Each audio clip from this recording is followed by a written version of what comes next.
So, welcome everybody this morning. And before we begin, I'm just going to start with a land acknowledgement. So, I'd like to acknowledge that here in Vancouver, we're here on the traditional, ancestral, and unceded territory of the Musqueam, the Squamish, and the Tsleil-Waututh nations. I know many of you are in the land of other nations, so please feel free to place those nation names in the chat. Let us always remember our connection to our siblings in these nations and to work and pray for the day in which we might be together in right relationship. So welcome to this sixth installment of Justice, exploring its global development with Interfaith Educator Harold Rosen. And today we're going to be talking about the rise and development of international law. And I'll turn it over to you, Harold. Okay, thank you so much, Rachel. I was saying earlier, I approached this course as a journalist, or you might say as an anthropologist or historian of religions or philosopher, different hats looking at this subject. If this were a course in a university and you had to write papers, I might have asked you to tell me your attitude toward law, lawyers, and legal systems. Write that out, you know. Or I might have assigned you, give me your attitude toward judges, justice, and the justice system. Maybe have you write a paper on that at the beginning of the course, and then another one at the end to see if you got modified. Anyway, so we're looking at the world as influenced by especially five nations: England, France, Spain, Portugal, and Netherlands, over the last 4 centuries. And they had a lot of boats, those particular nations, and they ended up, colonizing large pieces of the world. And when you have to solve problems between nations or between peoples widely separated, you start to realize you need something like rules. You need something like law. So out of this process came the development of international law, or you might say the founding of it. Um, Far from perfect, of course. And a lot of people would just call this colonial justice as opposed to any other kind of justice, right? So, there are terms like restorative justice, transformative justice. Also, we're going to look at some ideologies too, things like capitalism, communism, socialism, nationalism entered the picture, and in a sense, they were philosophies of justice. They were images of a society as a whole and how it should be ordered and structured. Okay, I started out with this long timeline, and I meant to send you something that starts with 1215, the Magna Carta. I hope that was the first item there. And I put that there because King John was forced to sign this thing by barons. They were saying, the barons were saying, we're going to cause a civil war unless you sign that there are some things you cannot do, that you have to consult with us about taxes, for example, trial by jury, maybe separating out the church, giving the church special rights to rule itself. There should be restrictions on royal officials. The law should be written, they said, not just, you're expecting people to read your mind about the law. Anyway, those are some of the things in the Magna Carta, and of course, they were violated. And King John really didn't want to sign it. In fact, he tried to get the Pope to overrule it a few days later, Anyway, but it's a marking post of the attempt to bring about the rule of law, meaning sovereigns are subject to law. Now, remember, in this course, I showed you that the Persians had done that maybe 1,500 years earlier. So had the people in India. And in fact, in China, this idea of the mandate of heaven, rulers should follow the mandate of heaven. Shang-Ti was the name of the Lord of Heaven, or the supreme ancestor in ancient China. Kings were supposed to follow that. So there was a doctrine in effect saying if a king is not following the mandate of heaven, which is, in other words, meeting the needs of the people, building canals, avoiding famines, and that kinds of thing.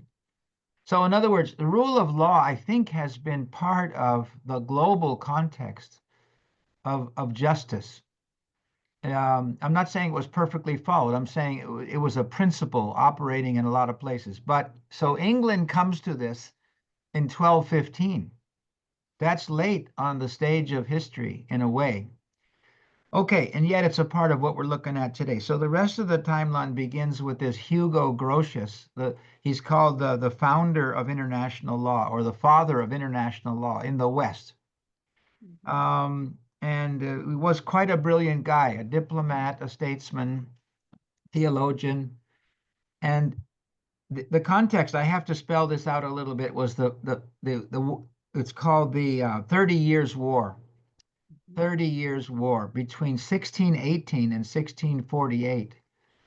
So that was a war between Protestants and Catholics. And I believe by the time it ended in 1648 with the Peace of Westphalia, religion had a bad name in many people's mind. So religion started to weaken, I would say, in 1648. And what got strengthened was the state, the national state, and as well as science and secularity. So 1648, I think, is a big turning point, for better and for worse, you might say, in Western history.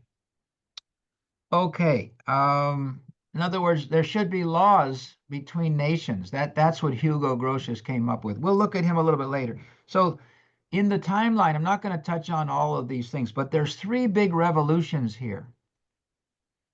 England's revolution was called the Glorious Revolution, 1688 to 1689, those 2 years.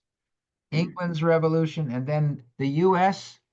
Declaration of Independence and American Revolution, 76 to 83. That's the second big revolution that we're looking at. And the third was the French Revolution, 1789.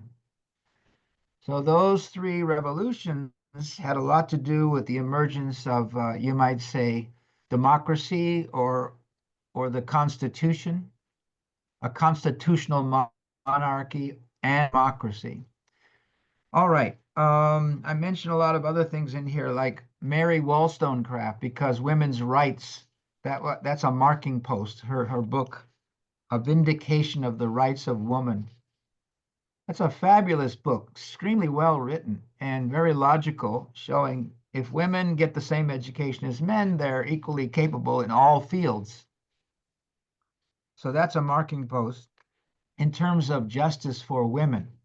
So basically, we're looking for different kinds of justice, like justice in governance, justice for women, justice for people who have been enslaved or in serfdom.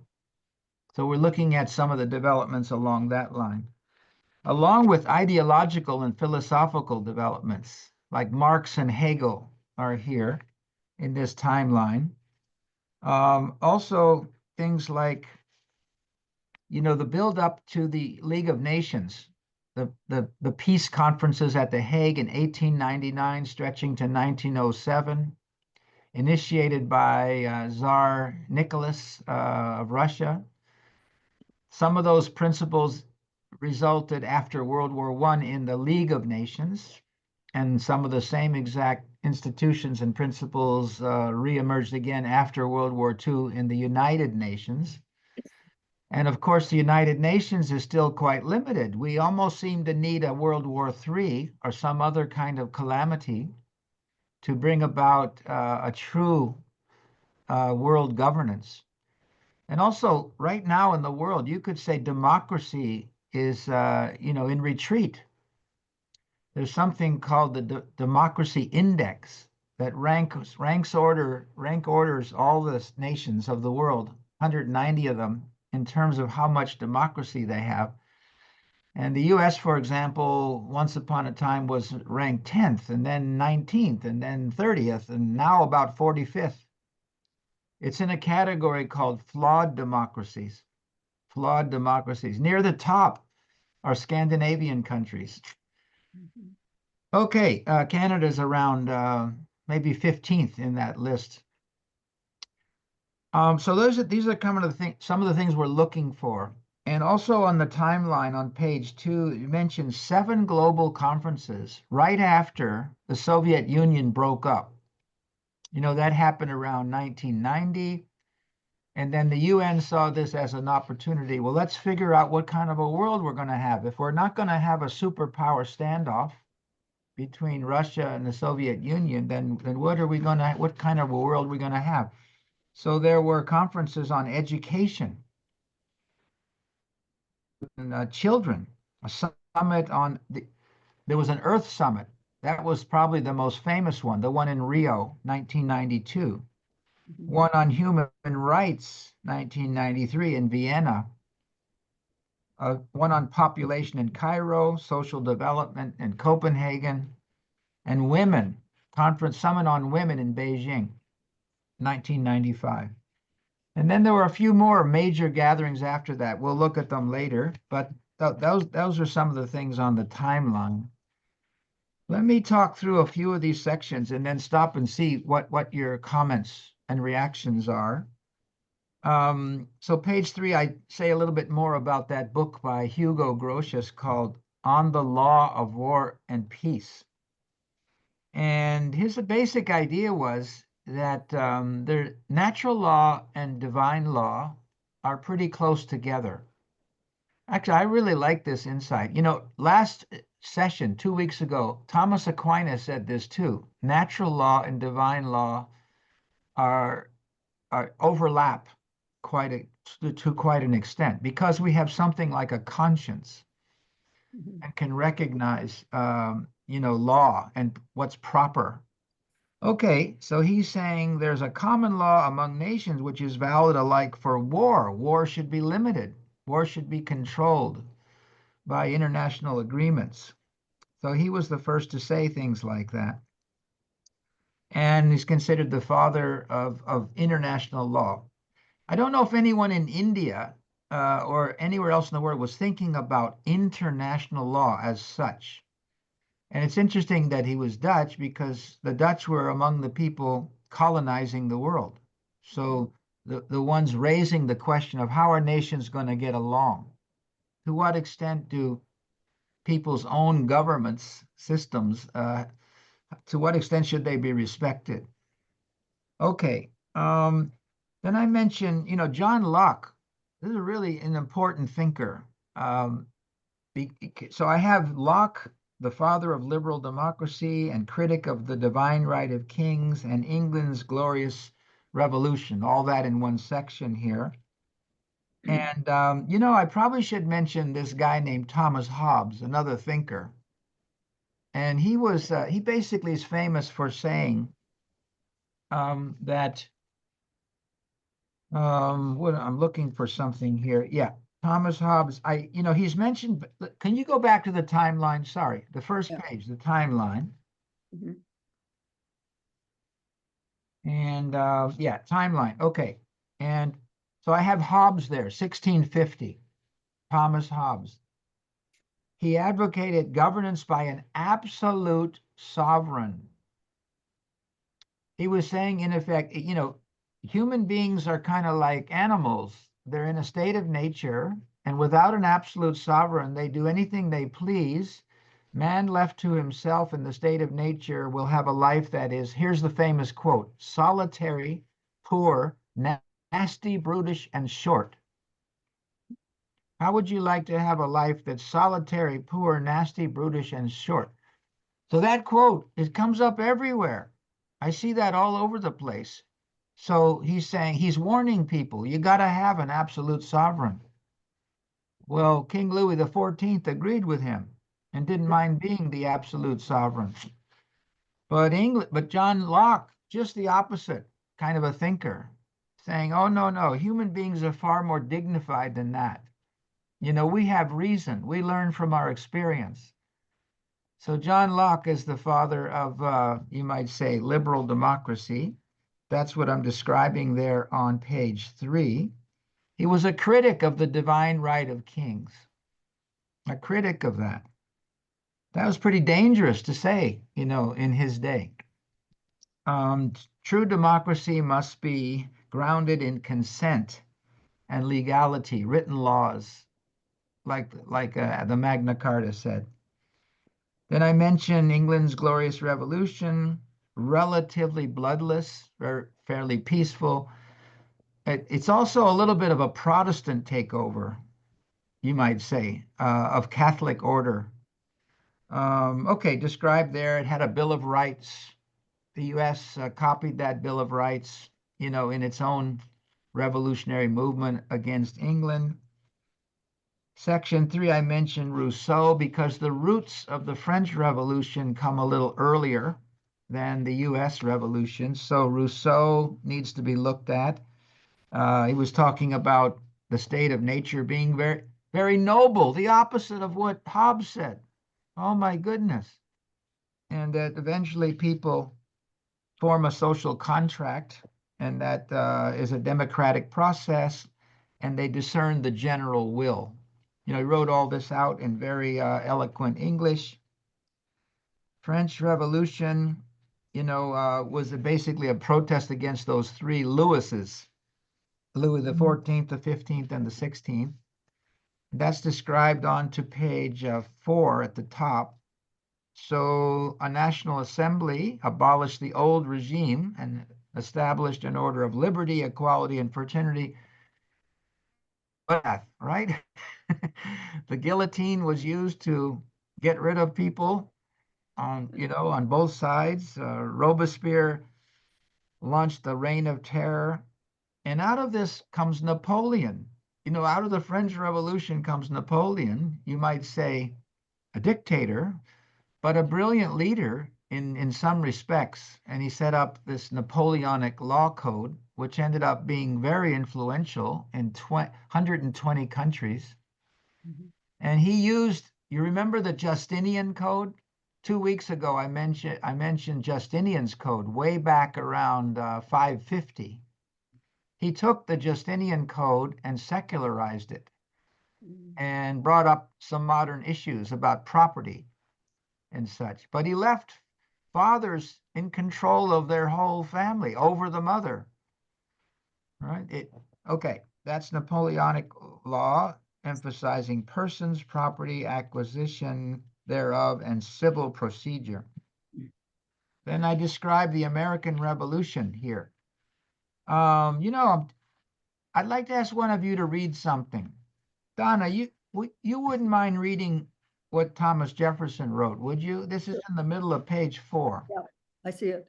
Yeah. We hold these truths to be self-evident, that all men are created equal, that they are endowed by their Creator with certain inalienable rights, that among these are life, liberty, and the pursuit of happiness. That to secure these rights, governments are instituted among men, deriving their just powers from the consent of the governed. That whenever any form of government becomes destructive of these ends, it is the right of the people to alter or abolish it, and to institute new government, laying its foundation on such principles and organizing its powers in such form as to them shall seem most likely to affect their safety and happiness. Amen. So, yes, amen. So here we go. This is the so-called rule of law. Government should serve the people. When it doesn't, you have the right to replace that government.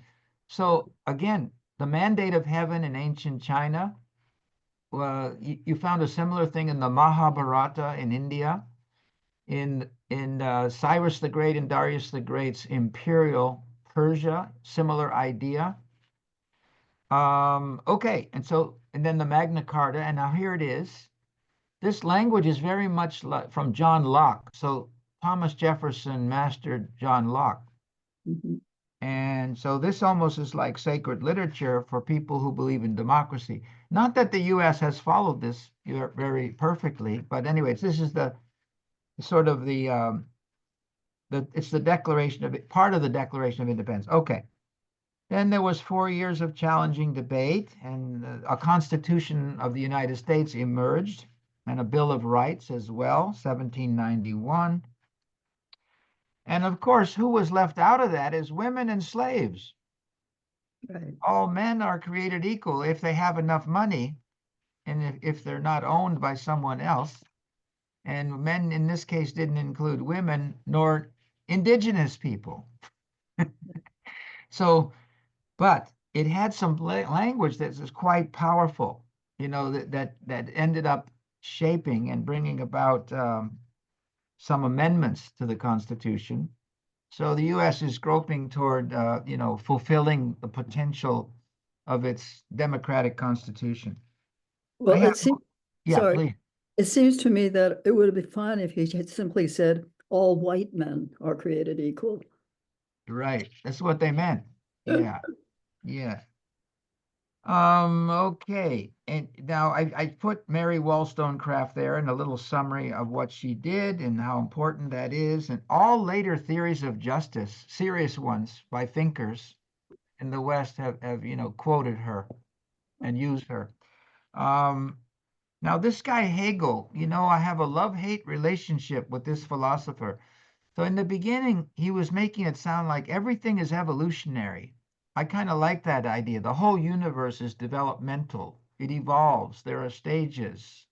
Human beings evolve. Everything evolves. But Hegel got sort of hardening of the categories, I think, in later age, and started to talk about Germany as if it were the divine spirit incarnated. So that's why I called this section Hegelian conservatism, because it's his later views. This book called Philosophy of the Right ended up having a lot of impact on all kinds of, ideologies. He influenced Marx, influenced the rise of fascism, I believe, nationalism. So the age of ideology, sometimes the 19th century is called the age of ideology, and I think it's Hegelianism that made a big contribution to that. However, some of Hegel's ideas are, good in the sense that he's saying everything does evolve. You need to look at the processes of evolution and how things build on each other. But he didn't have anything good to say about Africa or India or China in his so-called philosophy of history. It was quite Eurocentric, Anyway, all right. And then I described Marx.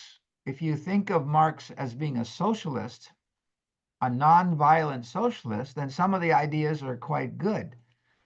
From each according to their ability, to each according to their need. But the Communist Manifesto mentions violence, that the proletariat is going to take over the bourgeoisie by force if necessary all over the world.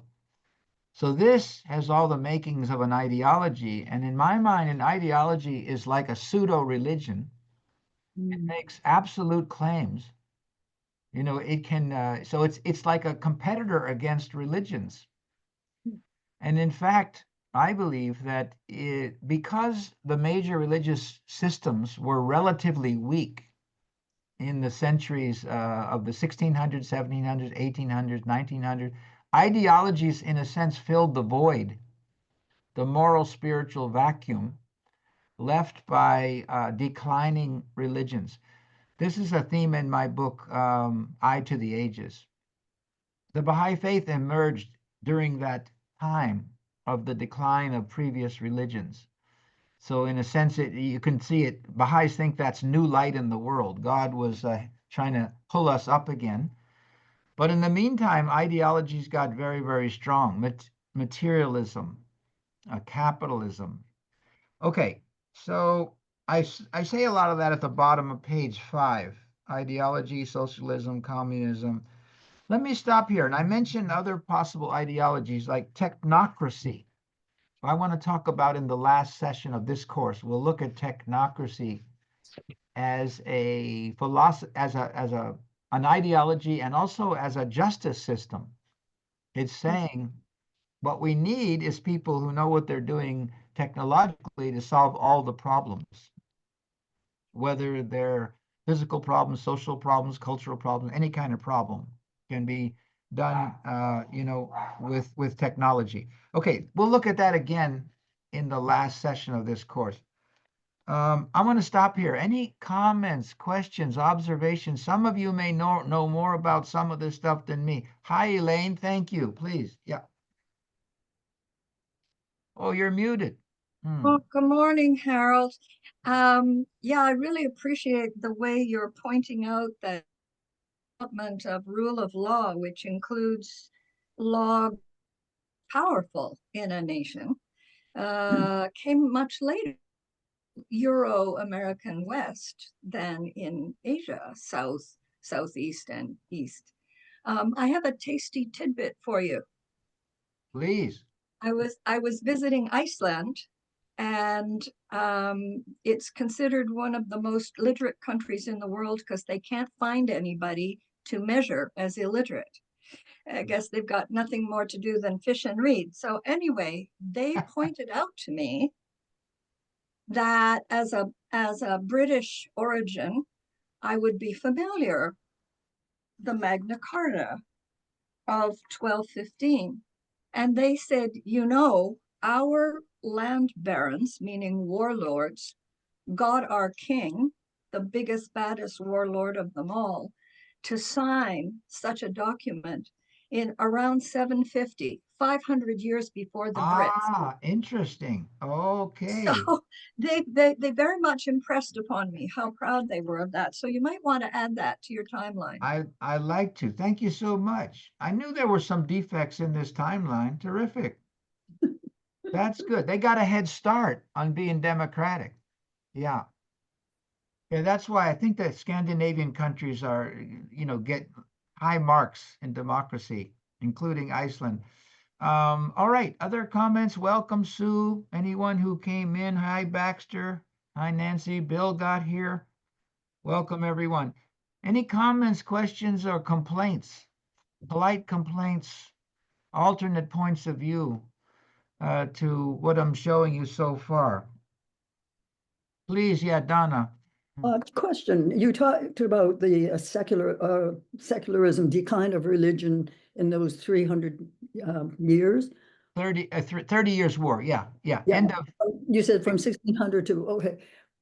At that point in Western history, anyway, would you say that the societies were more or as secular as they are today? Because today we are universally living in a much more secularized world. They were not as secular then as now, right? Yeah. So religion continued to weaken and secularity increased, and the status of science emerged. And, like, for example, in France and England, they had these royal scientific society. In other words, state-sponsored science. Up to that point, science was sort of like accidental. Whoever happened to have discovered something. And then France and England say, okay, this is important. We have to support science and research and build a better world, build better technology that will help us with our colonial aspirations, etc. Better weapons, better. But religion still formed a basis for most of all I that. think so. Well, I wasn't as weak as it became later. That's just my sense that the decline was sort of steady. But there are other little exceptions too. Like there were missionary movements in Protestantism, the late 1800s and early 1900s. So you could say that's flourishing again, but it was also more desperate. I still regard that as religion in decline to some extent. Okay, Baxter, your hand is up, please. Good morning, Harold. Good morning, everyone. Yeah, Harold, I've always been fascinated with the the point of interface between natural between essential qualities and governance. And I think of a democracy, for example, as Elaine was pointing out, in Northern Europe, how it evolved much earlier. It's easy to be democratic when you're afraid of everybody, or when you're mortally cautious of everyone around you, when ultimate repercussions are so easily dispensed. It becomes very easy to be polite with everybody and to be considerate of everybody else's opinion. Now, so from my personal curiosity of that interface between instinct and intellect, I'd just be interested in your thoughts on that interface where law and justice and governance evolve instinctively, or what is instinctive and what is purely intellectual, which of course wouldn't work because you have to take human nature, human essential nature into account. Thank you. Yeah, but Baxter, that's interesting. You're sort of implying that democracy could emerge from fear of others. And, I think most people would say you have to have a sense of human dignity to favor democracy. In other words, you have to basically trust other people or trust the process of education to lead people to make reasonable choices about leadership. But maybe, so democracy maybe has different kinds of roots or motivations or aspirations. But so you're also bringing up what Hobbes was talking about a lot, the instinct. Human instinct maybe leads to survivalism, or the need, to. So he said, because of that, because instinct is so powerful, human beings need an absolute dictator to control them, to make anything that looks like a society. That was Hobbes' point of view, and that's what Locke, I think, was arguing against. So all this is rather complicated. My bias, I guess I'm sort of I was into humanistic psychology one time, as if it's like a religion. So to me, for example, I was afraid, I didn't want to lock my car because I thought, I want to show trust in human nature. I'm not going to lock my car. I'm going to leave my new shoes in the back seat, and just because I have trust in humanity. Well, guess what? They got stolen when I did that in Berkeley, California. So in other words, I had to modify my concept of human nature, that we may be intrinsically good potentially, but there might be some bad people out there that didn't get that good education or nurturing, and they might just steal stuff. Anyway, I had to modify my views. Yeah, Elaine, please. And then, Harold, that was before you read the part about trusting God but tie your camel. oh, very good. I didn't know that one either. Oh, Muhammad said, but trust in God, but tie your camel. yeah. Common sense. But what saying about how essential needs and fear can drive us to democracy, I would agree with if we say, instead of being afraid of other people, afraid of nature. So if you live in Scandinavia or you live in Canada, the weather can kill you. And Better cooperate. Yeah. so you have to cooperate for mutual benefit and survival. There was of English novels. I'll be very short. The British novels, the hero always championed a class, like Great Expectations. The character is from the underclass. American novels in English championed the individual cowboy, rushing off to claim land and whatever. The Canadian novels written in the 1600s by the wives of military people, because that's all they had to do, described how both the French and the English each found First Nations allies. So they learned to survive in Quebec and Ontario by learning from the people for thousands of years. Everything else bad has also happened. Things that were noted in the novels written in the 1600s. That's amazing. Comparative literature casts light on some of these things we're looking at. Donna, your hand was up earlier. Yeah, Please. just a quick question about Hobbes. You mentioned that you admired or something like that. No, I admire Locke. Oh, it was Locke. Okay, not Hobbes. So No, my question, I have trouble with Hobbes. okay. Yeah, I would think so. I would think so. That's why I thought, oh, that's strange. But would it be fair to say at this point that America is in a state of Hobbesian?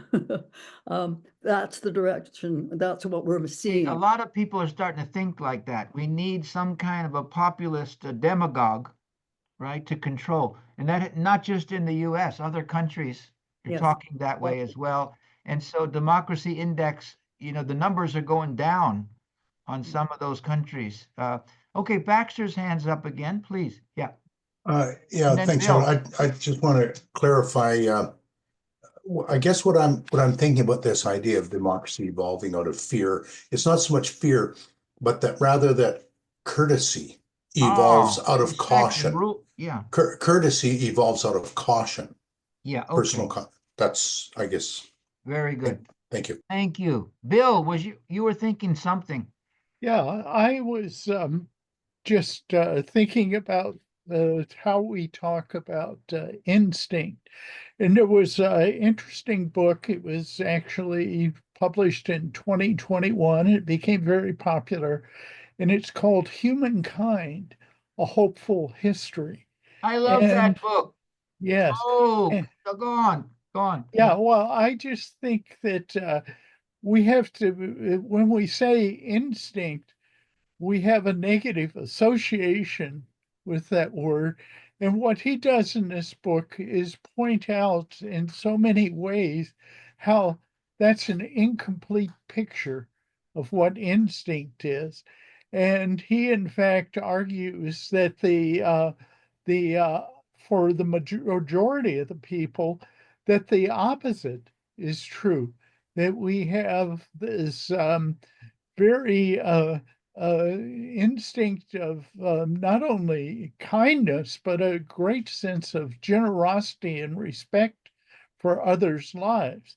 Not that there aren't a significant number of people that hold the opposite and cause this sort of negative association with instinct, but I recommend it.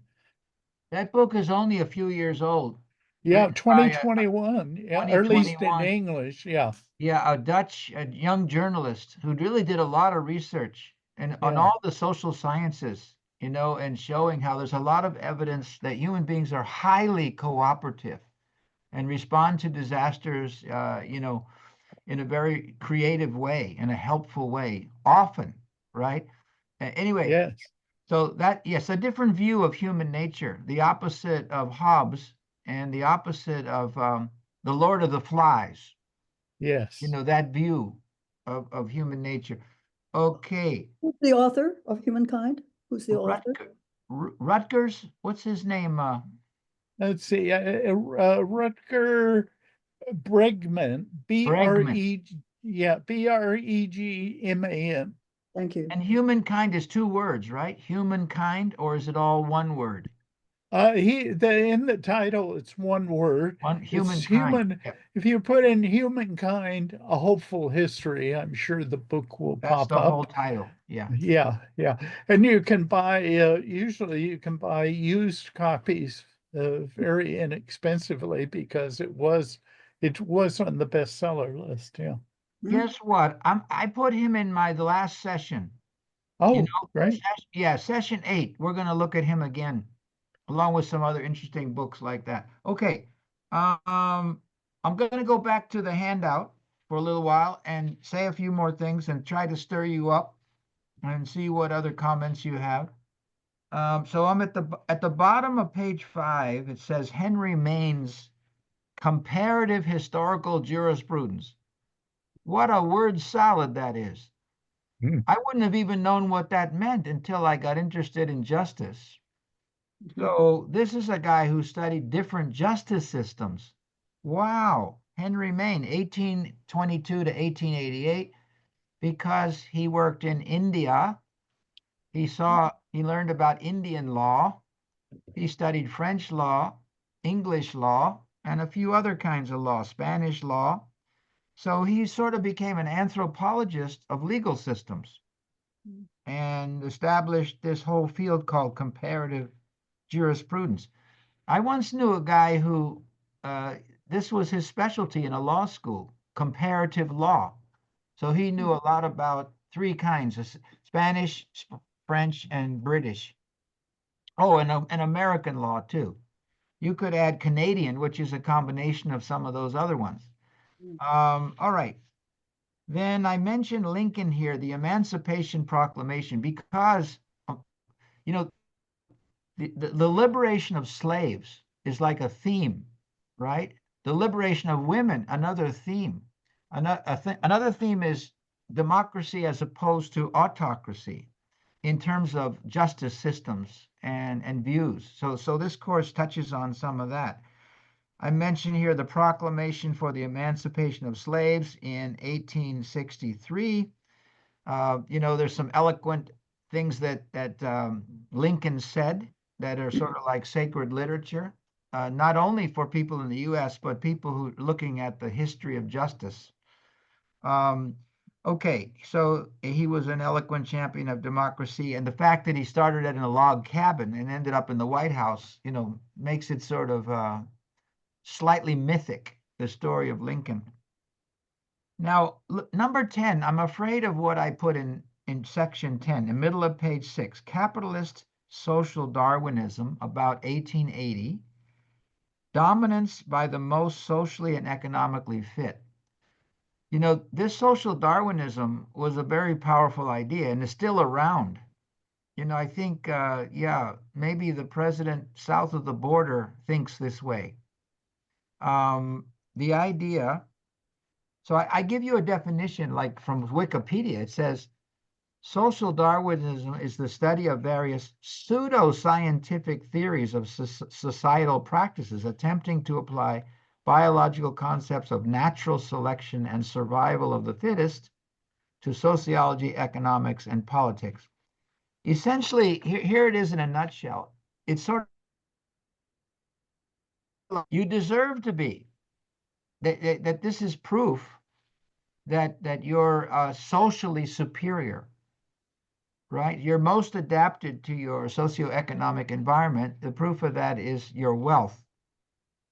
You should be wealthy if you are wealthy. You're superior in some way. So it's a lot of people think this way. So that can be tied to racist ideas. It also assumes that capitalism is not an ism, it's just the truth. See, I often see that people sometimes reject, why are you calling capitalism an ideology and a pseudo-religion? Because some people are capitalists and they don't think of that as an ideology. Marx didn't think of socialism or communism as an ideology. He thought of it as the truth. So it's dangerous to, call things ideologies, but I'm taking a chance and I'm going to call communism an ideology and capitalism an ideology. For some people, it's their whole religion, right? It functions as the religion. It describes the meaning of life. It gives you purpose. It gives you a way of evaluating yourself.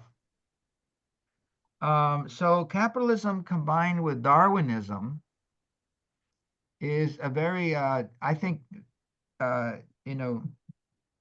it's a development that to me opposes justice, or it's an alternate theory of justice.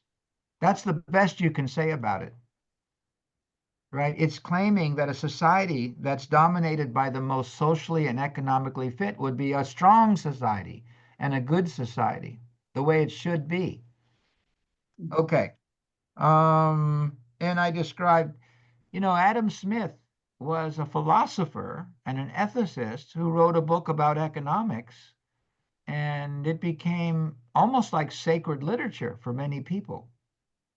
I'm just surprised the way, his views are described. They're described as social science and economics as a science. I think it's full of ideological beliefs myself. Yeah. But anyway, so I realize I could be touching on sacred toes in having this point of view. And then let me say a few more things and open it up again. Down, peace conventions at The Hague. I'm saying that that was a warm-up exercise for the League of Nations. What happened between 1899? You see, at that time, the West was in a big arms buildup. You know, England, France, Germany in an arms race. It's almost like an accident waiting to happen. It didn't take much to spark World War I. But some people saw that coming and started to say, let's make humane laws about war, right? So we can mitigate the disaster of the war that's coming. I mentioned Leninist communism. You know, maybe the term communism is more associated with Lenin and Stalin than with Marx. Some people say, well, no, Marx was just a great thinker and a socialist. Communism was something, it was Lenin's interpretation of Marx. And I describe, you know, Lenin and the Bolshevik wing of the Social Democrats, the civil war in Russia between 1918 and 21. Leninism became the operative interpretation of Marxist teaching, imposed classless society with property collectively owned. Okay. Then I mentioned Hitler and the rise of fascist nationalism. There was a lot of resentment about the World War, the way World War I ended and how Germany was treated and made to pay war debts and that sort of thing. So Hitler capitalized on all of that resentment and tied it to anti-Semitism, had to have a scapegoat or a quick explanation for what kept Germany back. And Germany should have been the leading nation in the world because of its ethnicity. So Aryan doctrine is part of Hitler's thinking. I describe all that, and the terms fascism, Nazism, genocide, that word came in the wake of World War II. And after that word was in the lexicon, common parlance, people realized, oh, we've had that before. We didn't have the word genocide, but we had the concept of war, trying to oppress and eliminate a certain ethnic group. Okay. All right, so that's there. Now, in the wake of all that atrocity of World War II, Nazism, persecution, there was the International Court of Justice came, as well as the Universal Declaration of Human Rights that Eleanor Roosevelt had a major role in developing. So you might say World War II was, a catastrophe, but part of the response to it was a greater sense of international order, right? And new institutions were formed. So some people, when you say UN, they're so upset because they think how inadequate it is. It has veto power. It can't really do anything. That fairly, you have to say it was a great leap forward for humanity in terms of internationalism and service, and setting more foundation for international law, greater foundations, especially the Universal Declaration of Human Rights. A lot of countries have changed their constitutions to align with the Universal Declaration of Human Rights. It's very influential, even though it's not perfectly followed. Okay, so all of these things come in the wake of, oh, Donna, can you read something again? Sure. Bottom of page 7. You see those words that are part of the charter to the UN? Hang on. Yeah. Here it is. To save succeeding generations from the scourge. To save. Yeah. Yeah, Oh, I sorry. said to save succeeding generations from the scourge of war, to reaffirm faith in fundamental human rights, to establish justice and international law, to promote social progress, to practice tolerance, to maintain international peace, to promote the economic and social advancement of all peoples. That's All it. peoples, not just some of them. You know, the opposite, just recently I heard a new word, at least new to me, sovereigntism. Have you heard this? It basically means anything that favors national sovereignty as opposed to international order. So, like somebody we all know wants to take over the Panama Canal because it once belonged to the United States.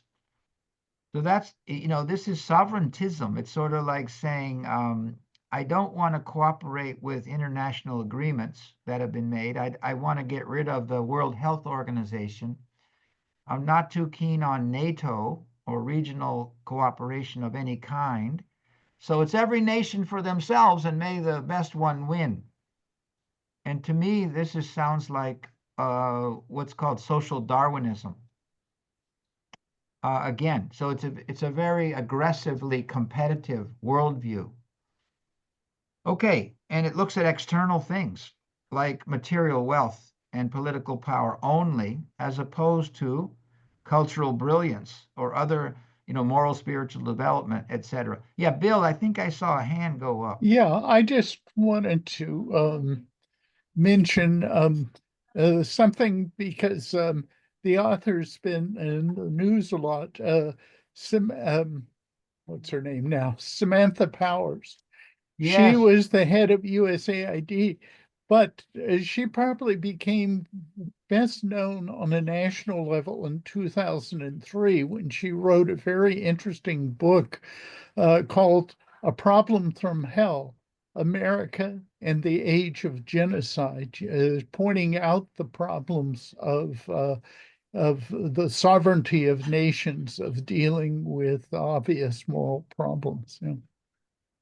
yeah, she wanted the U.S. to take more, control to stop genocides, right? Because Yes. in the absence of a true, global force, backed by the UN, the U.S. was the only country that could do that. She thought Mhm. that was one of Yeah. her angles on things. Wow. Yeah, please, Donna. Just a question. So sovereigntism would be the opposite of evolutionary justice. Well, or the opposite of international order and justice, let's say. Um, Yeah. Yeah. Yeah, I think so. Mhm. So, it made me realize when I saw that sovereigntism, I'm an internationalist. So this whole we need justice to, create a better world. Internationally agreed upon justice, rules, order, respecting all nations.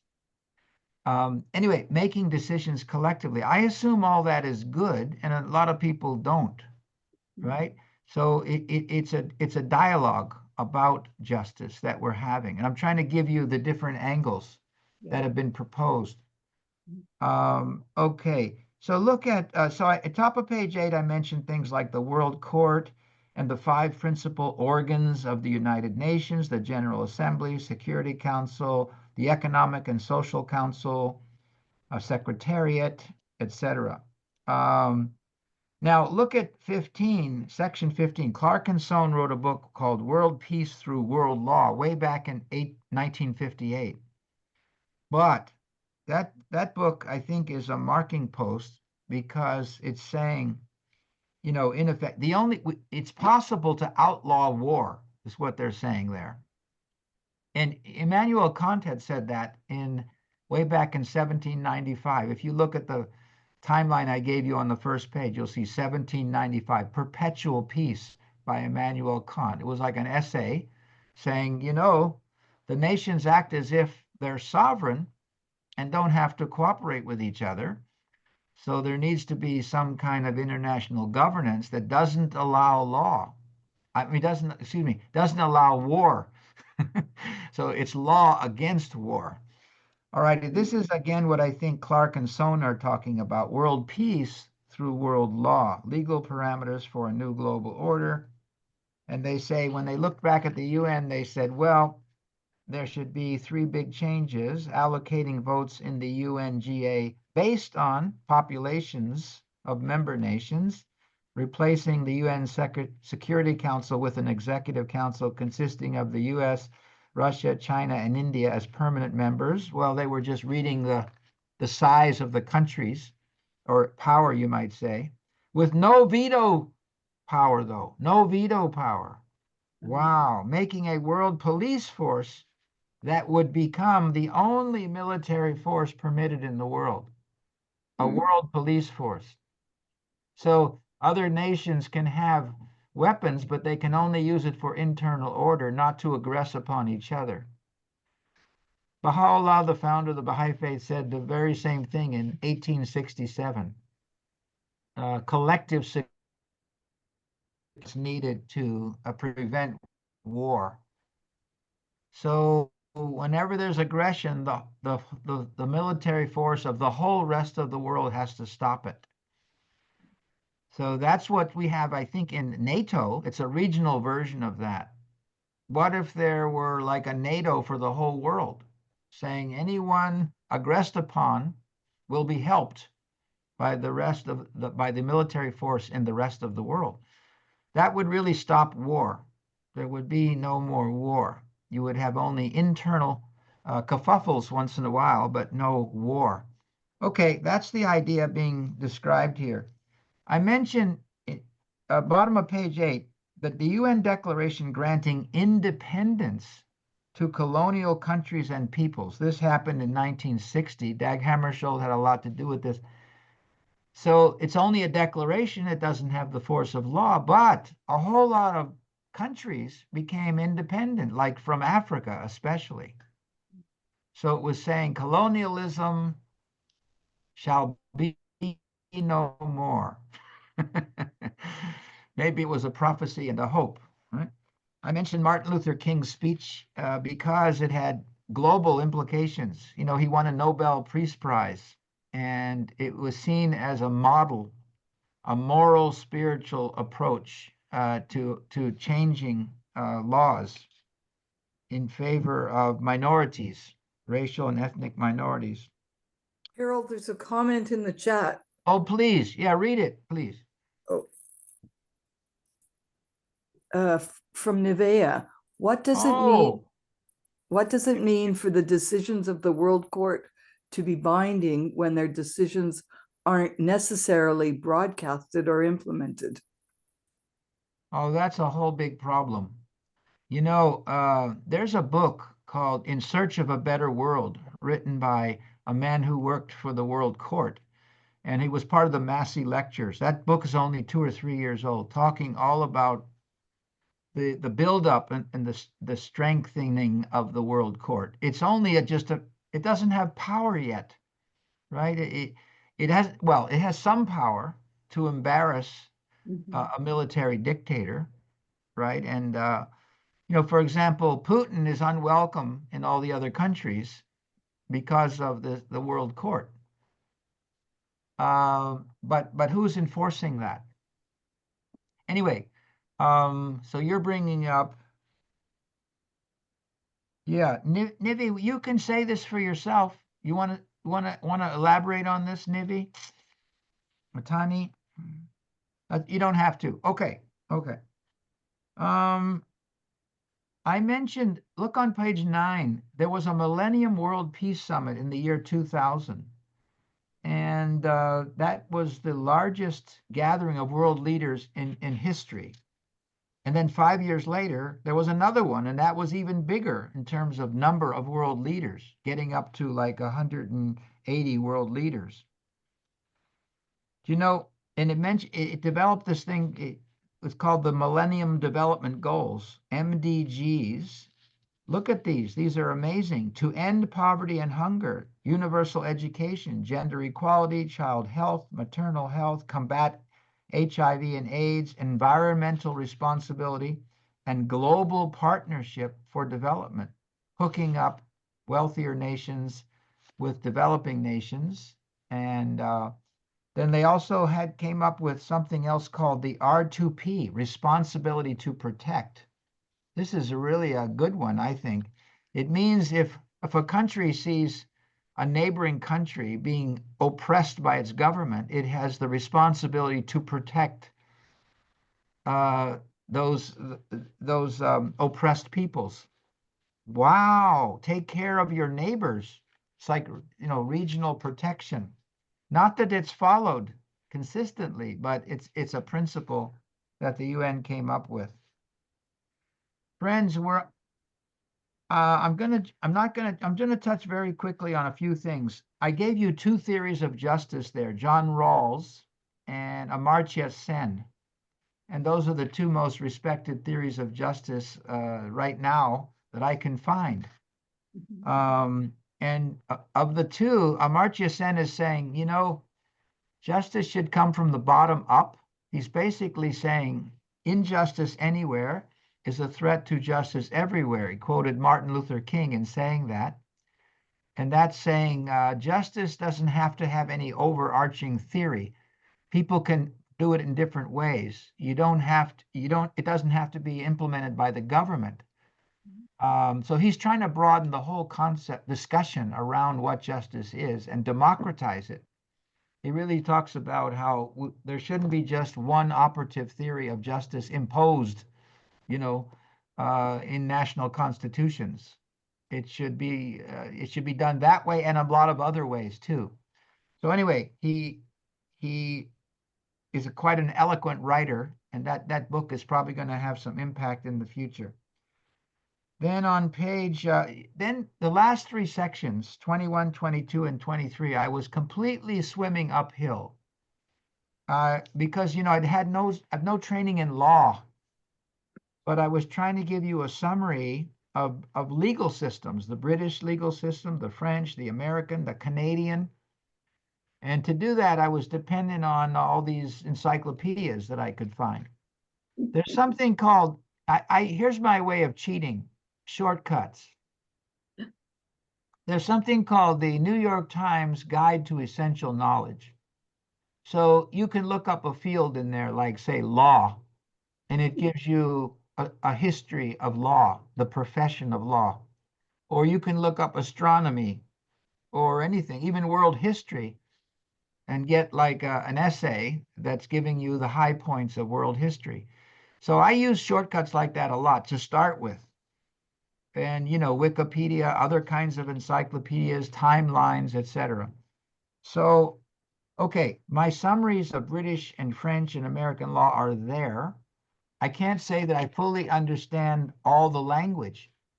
Then look at 22, section 22, common North American legal terms, case law or common law, statutory law, civil law, criminal law, family law, commercial law, constitutional law.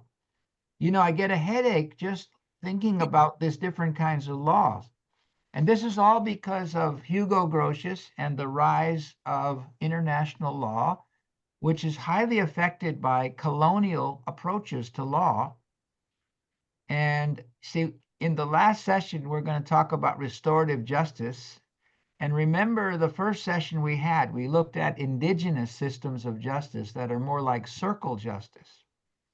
Those are very different than what emerged, in these systems of British law, French law, etc. That's more colonial justice, protecting the state's interest, not caring too much about the feelings of the victim, right? And the needs of the victim. So anyway, please, yeah, Elaine, your hand is up.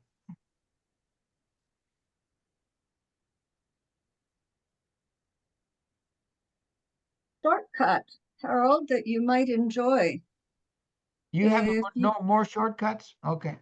A shortcut that you might enjoy. You have some favorite encyclopedias. Got 3 or 4 encyclopedia. You can say to ChatGPT, relying on this encyclopedia, and this encyclopedia, compare the systems of British law, French law, American law, and Canadian law, pointing out their similarities and the places where they diverge. And the darn thing will spit it out in 30 seconds. That's amazing. You know, I took about 3 weeks myself. I totally Yeah. understand. And there are lots of limits, but the thing that it does with massive language is Yeah. it will not do original thinking like you, Harold. It will boil down anything that's in print and sift it. You know, Instructions. I've seen so AI summaries of meetings that I've been at, and I'm looking, oh, I was at this meeting, you know, and I'm a note taker, and I'm impressed. Some of it's good. Some of it so is a little bit out of whack. But so in other words, it's a good that's the input. shortcut. That's the Yeah. shortcut because you can prevent it from referencing junk by telling it, I only want you to use these 3 encyclopedias and the way they define things. So that's the shortcut. And my question is, in the coming 2 sessions, are you going to get around to referencing the book by Augusto Lopez Claros? Oh, And I really like that. I haven't integrated into. Okay, well, Elaine, you have to come to the last session, 8, and yeah. Oh, it's illuminate us there, with is it? that. Yeah, You got it that's where there? we want to talk about that kind of stuff. Okay, 8, because I'll put it on my calendar. very good. That's about 4 weeks from now. All right, I want to just point out a few things here.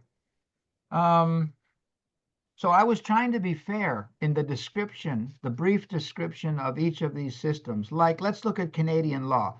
Canada inherited elements of common law and civil law. Those are, again, that's French and British, right? So that's biculturalism, combining them under a constitution that incorporates the Charter of Rights and Freedoms in ongoing dialogue with Indigenous leader and a dynamic multiculturalism policy. It didn't have that policy until, I think, when was it? 82. Okay, and then here's part of the multiculturalism policy. I think it's worth reading this. Donna, we need you to read it again. Thank you. The The government government of Canada. Yeah. The government of Canada recognizes the diversity of Canadians as regards race, national or ethnic origin, color, and religion as a fundamental characteristic of Canadian society, and is committed to a policy of multiculturalism designed to preserve and enhance the multicultural heritage of Canadians, while working to achieve the equality of all Canadians in the economic, social, cultural, and political life of Canada. Therefore, we will not become the 51st state. We will not become the 51st state. Right. No, I love the multiculturalism policy, but not everybody likes it. I think a majority of Canadians do. I moved to this country because of this. I thought, what an enlightened country. Oh my good, that's a model for the rest of the world. As soon as the rest of the world has a multiculturalism policy, it will be a better day. But I'm biased. That's my opinion. I'm not a sovereigntist. I'm more of an internationalist. And I'm looking at justice from an internationalist perspective. Okay, and then please, yeah, Elaine, you're muted. We can't hear. Oh, Elaine, you're muted. You're muted. Just a tidbit of Canadian chauvinism. You Texas 4 times into Quebec. So if we might make him the 11th province because we might eat him for breakfast. Just a thought about perspective. My goodness. You know, all right, I want to show you one more thing.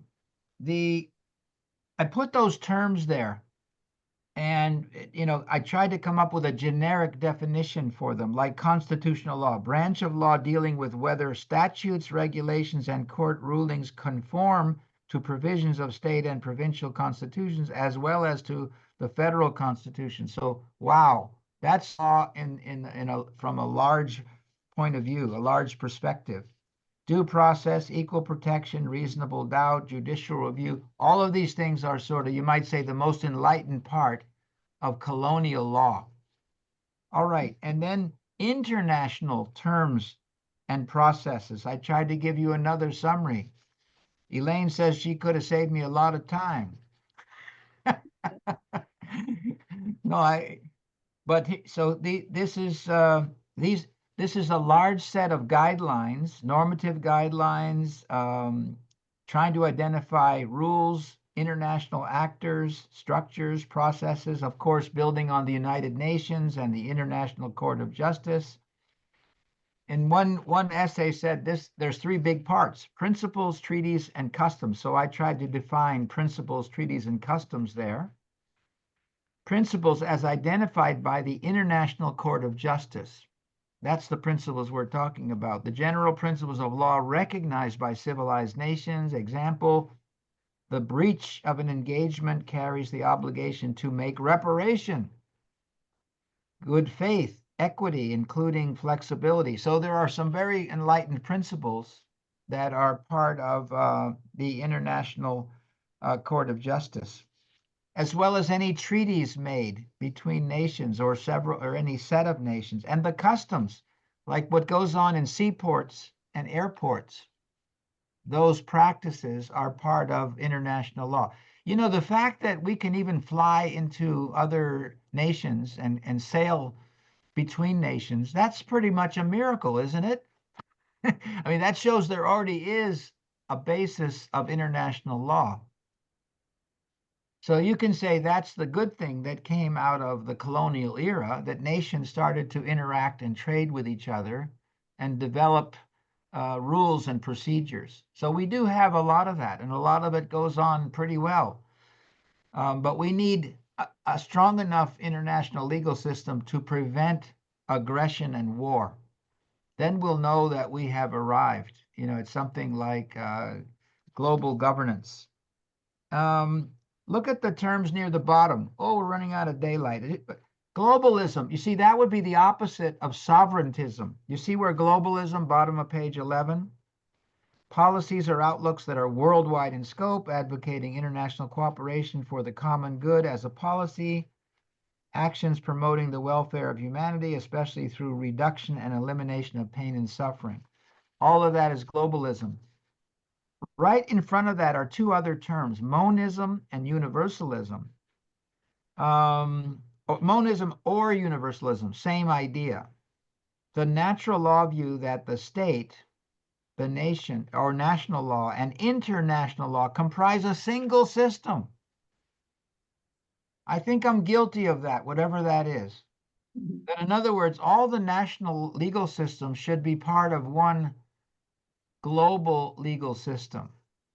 That we should all have responsibility to each other from nation to nation. But a lot of people are afraid of that. So the opposite of monism or universalism could be called sovereigntism. Another word for it is positive law, which I don't quite understand that term, but I think it means that the only laws can only come from a nation state. So unless we have a world state, we can't have world law.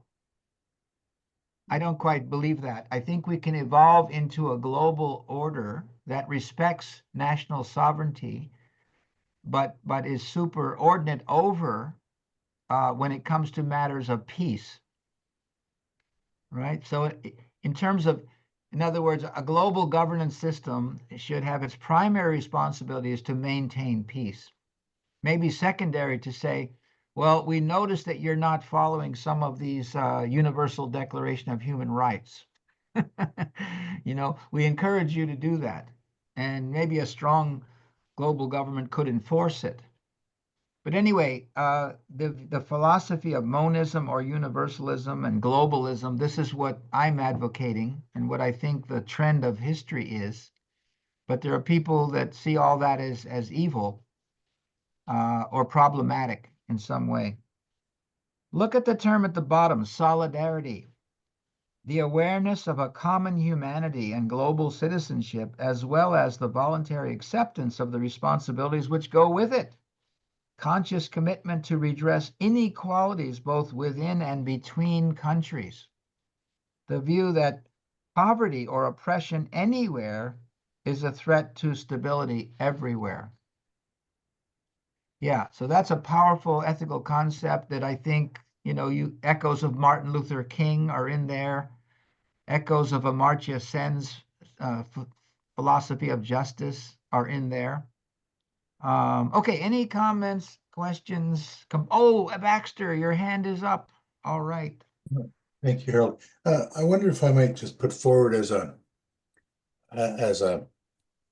offering for consideration Please. that there might be a considerable danger of adopting a kind of a hubris about our presumption that this point of view is simple and universal. Oh, And now what I'm kind of driving at around I'll try and be brief here, is this is an example. If I have a good idea and I talk to a North American about that good idea, he's liable to respond, "Oh, Baxter, that's a good idea. I think that would do me a lot of good." Now, generally, and this is a generalization, if I was in an Oriental country, a Far Eastern country, and I had this good idea and I expressed it to someone, I would likely get the response, "Oh, Baxter, that sounds like a very good idea. I think that would do my community a lot of good." Now, that sounds like a pretty moot point, but actually, that difference can be profound when you expand it out into international concepts. And so these ideas of international cooperation, everything, which sounds so very rational, so very real to us, I think there's a danger, it may not be there, of us taking kind of a hubristic North American or Eurocentric presumption that we have the right idea here. I just offer that for consideration. I don't know anything. Yeah. In other words, you're talking about preserving distinctiveness of various regions and various communities all over the world. In other words, it has to be unity with respect for diversity. So federalism, as I understand it, tries to stay out of everyone's business except where it's to the benefit of all of them.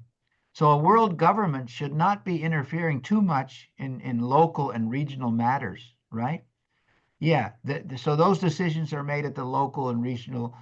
So that's the point you're making, I think. You have to respect communities as thinking a little differently and having unique problems. And you don't want to just impose an international system over them in every detail of their life, right? You don't want that. You want to preserve a lot of diversity, communal diversity in the world. Okay, thank you. Other comments? Yeah, Donna, please. Well, just to take up what you were just speaking of, and thank you for this whole seminar, because it's got me thinking about justice. Like, what is this thing we're all trying to? What is it? Through the ages and through the cultures and times, right? And I started writing words, and then I go, yeah, but what's fair to one person is not necessarily fair to the other. All of what you were saying. So I've got it down to 2 words, and I welcome more.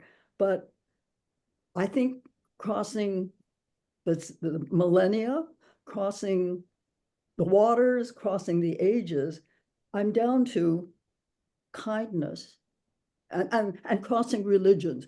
I'm down to kindness and respectfulness. Now, wow. Those 2 things, I think, operate through everything. Please give me some more, but that's when I keep thinking about this. We're looking at the laws, we're looking at all of these different things. Yeah. I'm down to those 2, and I welcome a couple. I'm dying to respond with something. In one of my classes, I came up with a metaphor of imagine you had a big a jar of pills, and these are called virtue pills. And let's say you had 180 virtue pills, and you were able to give one virtue pill to each head of state in the world. And what happens with these virtue pills? You swallow them at night, and the next day you wake up and you have kindness, compassion, service orientation, peace, wisdom, unity building. You wake up with virtues. Okay. You see, yeah, we're gonna next session is gonna look at the Baha'i point of view on justice, and this is there's a concept called the most great justice, and there's a concept called the most great peace. The lesser peace would be a peace made by political expediency. The world says we're tired of war and we're going to make a rule. No nation can aggress against another. So that would be like a lesser peace. Greater peace would be what you're talking about. People are all kind from the inside out. They're fair. They're service oriented. They're compassionate. They're justice oriented. They're unity oriented. They're generous. They're forgiving. All those things that parents try to teach their children are virtues. All the religions teach them. If they were really deeply a part of the whole world, yeah, we would have something even better than the lesser peace. I saw some hands up. Maybe I'm imagining things. Greg, were you going to say something? No, I made that up. Okay. Can we quit? It's 11:24. Not bad. And thank you for tolerating my ignorance. I don't understand a lot of the legal jargon. I'm trying hard to catch up. I want to understand it well enough to critique it, with understanding and supplement it with other concepts of justice, like restorative justice and circle justice. And I think Canada is in this incredible experiment in the world. It's trying to combine colonial justice with indigenous justice. At least I think I see that. I want to hear more from Rachel when we get to session 8, especially, because we want to look at restorative justice in particular as one of the things on the table, in a lot of countries. That term, the blessed are the meek, for they shall inherit the earth. I've always thought that was talking about indigenous people or the oppressed people all over the world are going to have a say, and they're going to actually inherit the world. They're going to have more power than the powers and principalities when we have a true justice system, that respects the needs of all people, especially those whose needs have been forgotten, right, or trampled upon. All right. Anything else for the good of the order? All right. Thank you so much, people. See, in 2 weeks, we look at a Baha'i perspective on justice, and then follow that with an a current, you might say, current attempts to bring about world justice or global order, including restorative justice and environmental justice too. So environment comes in, we see, as a major issue, right, for the contemporary world. It looks like the natural world has rights too. So it's extending that to animals and plants and the elements. All right. Thank you so much, everybody.